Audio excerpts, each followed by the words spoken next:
Bonjour, cette chronique requiert toute votre attention.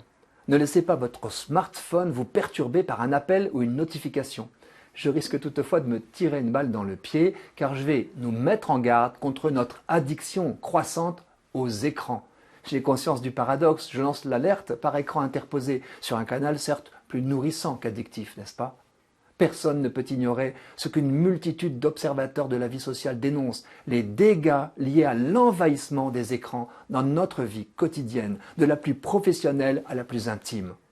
En peu d'années, les éducateurs ont vu le comportement des enfants basculer. Ils sont passés de l'ouverture aux autres par le jeu et les échanges directs à l'enfermement sur leur écran.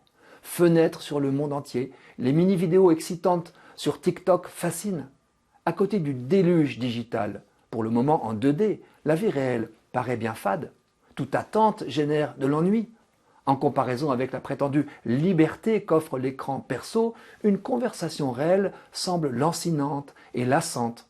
On ne peut pas déconnecter à volonté un interlocuteur en chair et en os pour le zapper et scroller pour voir ailleurs si l'herbe est plus verte.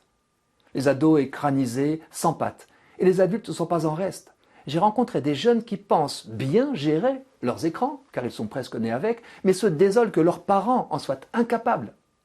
Nous souffrons tous, à un moment ou à un autre, de réaliser que ceux auprès desquels nous vivons préfèrent leur écran à notre présence.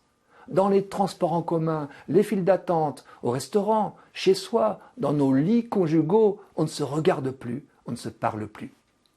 Pas de quoi s'étonner, les logiciels dits sociaux sont conçus pour dévorer le maximum de notre temps.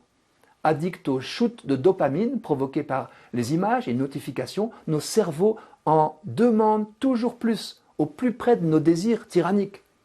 Dans ma jeunesse, la télévision dénaturait déjà les soirées en famille. Scotchés devant l'écran cathodique, nous étions des millions à avaler passifs la même médiocrité au même moment. Opium collectiviste du peuple. Maintenant, c'est l'individualisme qui domine. Chacun vit rabougri sur ses petites affaires numériques, sa vie appauvrie dont il montre ce qu'il veut.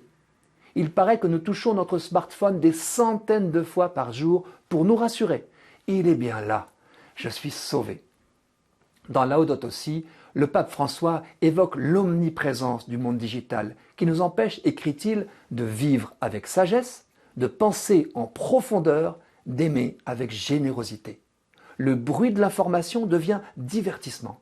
Pour le pape, les émotions artificielles ont plus à voir avec des dispositifs et des écrans qu'avec les personnes et la nature. Et l'offre écrasante de ces produits conduit à l'insatisfaction, la mélancolie et l'isolement. Avec lui, je prêche sans doute largement à des convaincus. Mais cette prise de conscience est un premier pas salutaire. Reconnaître la maladie, notre addiction généralisée, est le début de la guérison. Je proposerai les prochaines fois quelques clés de libération. Restons sur ce constat positif, que le mal soit reconnu est déjà une bonne nouvelle.